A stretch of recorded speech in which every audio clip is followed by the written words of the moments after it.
चार का चौका का आपको सीक्वेंस बता देते हैं। सस्ता ऑप्शन ट्रेड लेंगे मानस जी से, फिर चलेंगे श्रीकांत जी के पास एफएन सुपरस्टार के लिए, फिर अमित सेठ जी के पास चार्ट का चमत्कार के लिए, और मयूरेश जोशी जी के पास चलेंगे मिड कैप फंडा के लिए।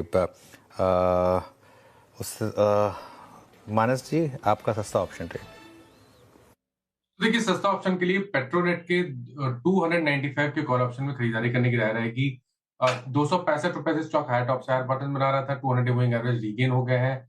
आई थिंक यहाँ से भी करीब 10-12 रुपए का आपको देखने को मिल सकता है। तो पेट्रोनेट का 295 वाला कॉल ऑप्शन 5.90 रुपए पे ट्रेड हो रहा है।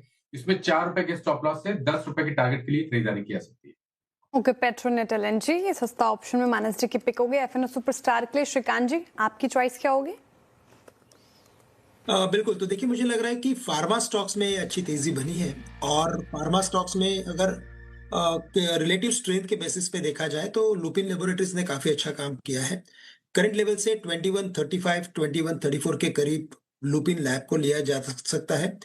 टारगेट्स यहाँ पे रहेंगे 2175 के, और जो स्टॉप लॉस हमें रखना पड़ेगा वो रहेगा 2120 रुपए का। तो 2120 के स्टॉप लॉस के साथ लुपिन लेबोरेटरीज को खरीदना चाहिए। लुपिन आपका बाय कॉल 2144 पे। अमित सेठ जी के पास चलते हैं रिलेटेड पिक करने के लिए टेक्निकल्स पे। चार्ट का चमत्कार, अमित क्या पिक कर रहे हैं आप? जी विनय जी, मैं मैक्स फाइनेंशियल सर्विसेज के साथ जाऊंगा। ये stock is on the verge of 52 week high breakout. पिछले 2-3 दिनों के अगर इसके डेटा देखें, पिछले 5-7 दिनों का, तो यहाँ पे डिलीवरी वॉल्यूम्स भी काफी अच्छे हैं। तो इसे बाय करें 1710 का स्टॉप लॉस रहेगा, और टारगेट्स रहेंगे 1775 के।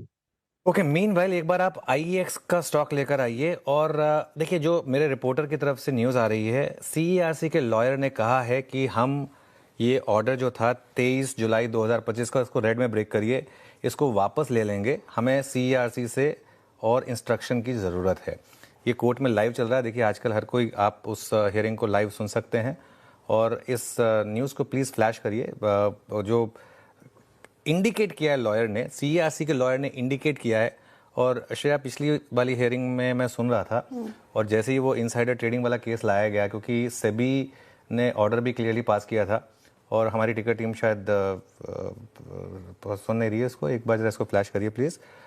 तो कहीं ना कहीं एक मामला ये बन रहा था कि क्योंकि इनसाइडर ट्रेडिंग हुई है, और आज कोर्ट ने भी ये बात ऑब्जर्व की कि जो रेगुलेटर होता है, it should be above seizures wife, suspicion के अबव होना चाहिए वो कहीं ना कहीं। और अभी तक कोर्ट का फाइनल ऑर्डर नहीं आया है। मैं एक चीज़ क्लियर कर देता हूँ, अभी तक कोर्ट का फाइनल ऑर्डर नहीं आया है। अभी सिर्फ आर्ग्यूमेंट्स चल रही हैं कोर्ट में, और जो आर्ग्यूमेंट्स कोर्ट में चल रही हैं उसमें सीईआरसी के लॉयर ने कहा है कि वो ये ऑर्डर वापस ले सकते हैं। इंडिकेट कर रहे हैं वो कि इस ऑर्डर को विड्रॉ कर सकते हैं। हम असीम के पास अभी जा नहीं सकते, क्योंकि असीम सुन रहे होंगे अभी उस पूरी की पूरी स्टेटमेंट को। लेकिन अब तक जो ये खबर आई है, अब इसमें इशू क्या होगा कि कोर्ट क्या कहेगा। या कोर्ट कहेगा कि ठीक है, अगर आप ऑर्डर ही वापस लेने को तैयार हैं तो आप बताइए मुझे, या कोर्ट वाकई में उस ऑर्डर को क्वाश करेगा या नहीं करेगा।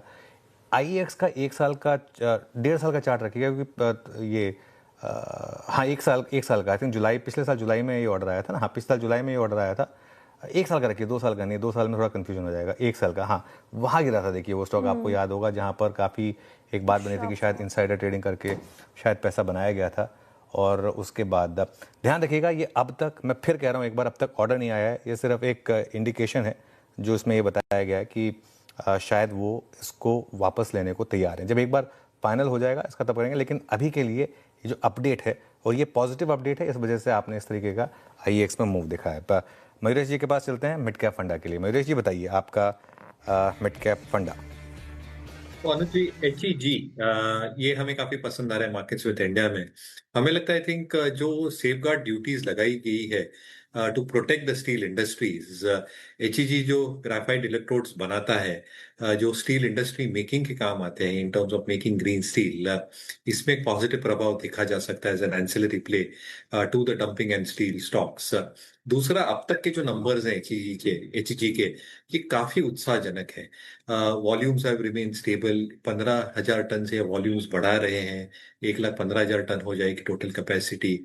जो प्रॉफिट इन्होंने पहले हाफ में पोस्ट किया है, that is double of the entire profit done last year, जो एक बहुत पेनफुल साल रहा है ग्राफाइट इलेक्ट्रोड और स्टील मेकर्स के लिए। एट द सेम टाइम जो इनपुट कॉस्ट है, नीडल कोक प्राइसेस काफी स्टेबल दिखाई दे रही है and demand should start coming back slowly and steadily, क्योंकि all over the world I think एक ग्रीन स्टील का जो एक प्रोडक्शन होगा ये ऑल तूल पकड़ेगा गोइंग फॉरवर्ड, जो ग्राफाइट इलेक्ट्रोड्स हेल्प करते हैं in terms of production of steel through the electric arc furnace. तो मुझे लगता है नंबर्स के हिसाब से, प्लेसमेंट के हिसाब से एचईजी काफी शानदार है। क्लियर डिस्क्लेमर, ये स्टॉक हमारे मॉडल पोर्टफोलियोज में है, क्लाइंट्स के पास इसकी होल्डिंग शायद हो सकती है। ओके एची जी, ये हो गई पिक मिड कैप फंडा में मयूरेश जी की। चलिए अब एक बार रिकैप कर लेते हैं आपके लिए। हमने 4 का चौका की शुरुआत की सस्ता ऑप्शन के साथ। पेट्रोनेट एलएनजी मानस जी की तरफ से आया और यहाँ पे 295 का कॉल लेना है आपको। 10 के टारगेट देख रहे वो 4 का स्टॉप लॉस लाकर चलिए आप एफएनओ सुपरस्टार के लिए। श्रीकांत जी दाव लगा रहे ल्यूपिन पर, फ्यूचर्स में खरीदारी की राय है। 2175 के टारगेट है, 2120 का स्टॉप लॉस मेंटेन करना है आपको। चार्ट का चमत्कार के लिए अमित सेठ जी कह रहे हैं मैक्स फाइनेंशियल यहाँ से अच्छा परफॉर्म कर सकते हैं तो खरीदारी कर सकते हैं। 1775 के टारगेट, 1710 का स्टॉप लॉस। और मिड कैप फंडा के लिए अभी अभी मयूरेश जोशी जी ने HED सुझाया है, लंबी अवधि के लिए खरीदारी की राय। काउंटर में दमखम नजर आ रहा है। अब बात करते